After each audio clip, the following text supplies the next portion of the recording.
8:06 right now at the airport. Good morning, everyone. Canadian rock icon Neil Young is hailing his Honor the Treaties tour as a huge success, saying it got Canadians talking.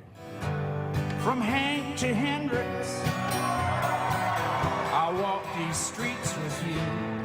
Neil Young coming off a 4-city fundraising concert series, the last show right here in Calgary last night. The concerts in Toronto, Winnipeg, Regina, and our city were raising money for the Athabasca Chippewa First Nation and its legal challenge of the development of the oil sands. Young pointed to the massive floods that hit southern Alberta in June as a sign of human-caused climate change. Just recently, the Saddle Dome was underwater up to the 10th row of seats. Something no living resident could remember happening before.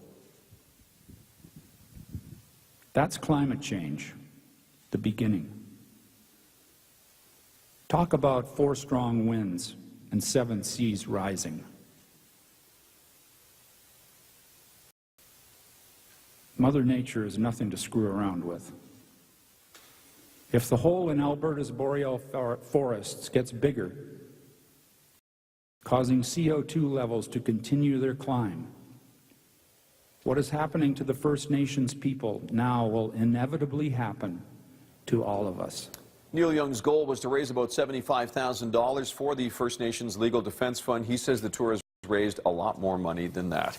About 100 people gathering at a southeast Calgary dog park last night for a candlelight vigil in honor of a dog and a cat.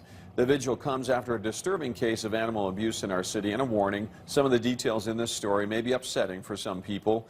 Holding signs and candles, people meeting at a dog park last night to honor a 2-year-old Siberian husky and a 9-month-old kitten.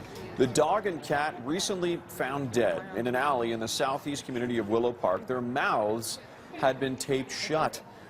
People from all over the world are outraged at the animal abuse. A reward is being offered now worth more than $40,000 to try to help catch the person or people responsible. Well, there's 2 words that I would have to describe what happened to this poor animal. Would be shocked and disgusted.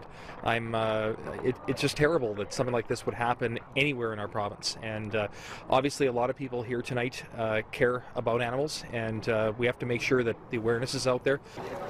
Another vigil is planned for this Saturday in Nose Hill Park. About 200 people have already said on Facebook that they do plan on attending. The restoration of Calgary's famous blues joint has been a labor of love for the National Music Centre. Not much is left at the King Eddie's 9th Avenue address. Asbestos and mold forcing the closure of the popular watering hole back in 2004. Situated right across the street from the soon-to-be new home of the National Music Centre and deemed a historic site, the King Eddie has been painstakingly pulled apart brick by brick. Those bricks were then put on a grid and numbered, all the mold blasted off the bricks. Now the King Eddie is going to be put back together to resemble what it looked like 100 years ago. It's the only way to make sure that you can come back in the Eddie, listen to some music, have a drink, and see a great show.